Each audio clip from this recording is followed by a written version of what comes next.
فاسق بھی نہیں. بس گفتگو اس مرحلے پر اختتام پذیر ہو رہا ہے نا. ابو طالب کا بیٹا علی، علی کا بیٹا حسین، اور حسین کا بیٹا علی اکبر. اس شجر کو تو دیکھو، آ گئی نا بات علی اکبر تک آ گئی. خدا کی قسم حسین کو بڑی محبت تھی اس بیٹے علی اکبر سے، جو رسول اللہ کی شریک تھا، جو رسول اللہ کی شریک تھا. اور مدینے والے کی خواہش ہوتی، مدینے والوں کی، کہ رسول کی زیارت ہو جائے تو حسین کے پاس آ کے کہتے، گزارش کرتے کہ ذرا سا علی اکبر کو بھیج دیں تاکہ ہم شفیع رسول کی زیارت کر دیں. بڑی محبت تھی حسین کو اکبر سے، عجیب محبت تھی. جانتے ہو 11 محرم کو سیلانیوں کے سروں سے چادریں کھینچی گئی تھی، اور وہ جو شہید ہوئے ان کے سروں کو نوکے نیزہ پہ بلند کیا گیا تھا. جس نیزے کے اوپر میرے مولا حسین کا سر تھا وہ خولی نامی ایک ظالم کے ہاتھ میں تھا، خولی. اور جس نیزے کے اوپر علی اکبر کا سر تھا وہ حسین ابن نمیر نامی ایک ظالم کے ہاتھ میں تھا. خولی کہتا ہے کہ جب قافلہ چلا ہے 11 محرم کو تو میں نے پورے راستے یہ محسوس کیا کہ جدھر جدھر اکبر کا سر مڑتا تھا حسین کا سر خود بخود اس کے پیچھے پیچھے مڑ جاتا تھا. کتنی محبت تھی حسین کو اکبر سے. خولی کی زوجہ کا نام ہے سالویہ. یہ آل محمد سے محبت کرتی تھی. جب علی کوفے میں تھے تو سالویہ شہزادی زینب کے پاس قرآن سیکھنے آیا کرتی تھی. علی کی شہادت ہوئی، آل محمد نے طے کیا کہ مدینے واپس جائیں گے. جب جا رہے تھے تو سالویہ آئی شہزادی زینب کے پاس اور کہا کہ شہزادی آپ جا تو رہی ہیں لیکن وعدہ کیجئے کہ جب بھی کوفے آنا ہوگا تو میرے گھر ضرور تشریف لائیں گے. کہا کہ سالویہ اگر آنا ہوا تو بھیا حسین کے ساتھ آنا ہوگا، تو جا کر حسین سے وعدہ دے. سالویہ حسین کے پاس آئی، کہا فرزند رسول آپ جا تو رہے ہیں لیکن وعدہ کیجئے کہ جب بھی کوفے آئے تو میرے گھر مہمان ضرور آئیں گے. حسین نے کہا کہ سالویہ میں وعدہ کرتا ہوں کہ ایک دن تیرے گھر مہمان آؤں گا، لیکن سالویہ ایک شرط ہے اور وہ شرط یہ ہے کہ تو اس وقت مجھے پہچان لے. حسین نے 28 رجب کو مدینہ چھوڑا. خبر عام ہوئی، سالویہ نے دن گنے اور حساب لگایا کہ 13 یا 14 محرم کو حسین کو کوفے میں ہونا چاہیے. 13 محرم کی شام تھی کہ خولی حسین کا سر بالوں سے پکڑے ہوئے اپنے گھر کے دروازے میں پہنچا. دروازے میں دستک کی دروازہ کھولا، اس کی زوجہ سالویہ نے دروازہ کھولا. کہنے لگا سالویہ میں جنگ جیت کر آ گیا. اس نے کہا خدا تجھ پہ لعنت کرے، جب سے تو گیا ہے میں خواب میں خون کے دریا دے گئی. اب زوجہ کو نہیں معلوم کہ کس سے لڑ لیا، کون جیتا کون ہارا. ایک مرتبہ سر حسین کو چھپایا، پیچھے چھپایا، جانتا تھا کہ محبت کرتی ہے میری زوجہ، محبت کرتی ہے حسین کے گھرانے سے. سر حسین کو چھپایا، آنگن میں لے کر آیا. آنگن میں تنور تھا، تنور کا ڈھکن لگایا، سر حسین کو اس میں رکھا اور ڈھکن کو بند کر دیا. آدھی رات کو سالویہ کسی کام سے آنگن میں آئی. اس نے دیکھا کہ تنور سے نور نکل رہا ہو، نور ساتے ہیں، روشنی نکل رہی ہے. دوڑ کے تنور کے پاس آئی، تنور کو کھولا. اب جو نگاہ کی تو دیکھا کہ تنور میں ایک سر رکھا ہوا ہے. گھبرا کر کہنے لگی کہ آپ کون ہیں؟ سر حسین سے آواز آئی سالویہ میں آ گیا.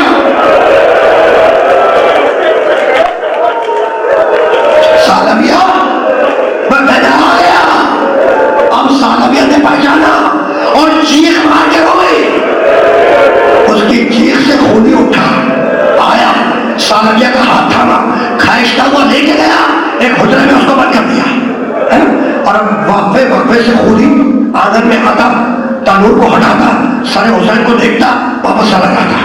جب تیسری مرتبہ خولی شہر میں آیا اور تابوت کو کھولا تو دیکھا کہ سر حسین موجود نہیں ہے۔ اس نے کچھ نہیں سوچا، ننگے پاؤں دوڑتے ہوئے حسین ابن نبی کے گھر پہ گیا جس کے پاس علی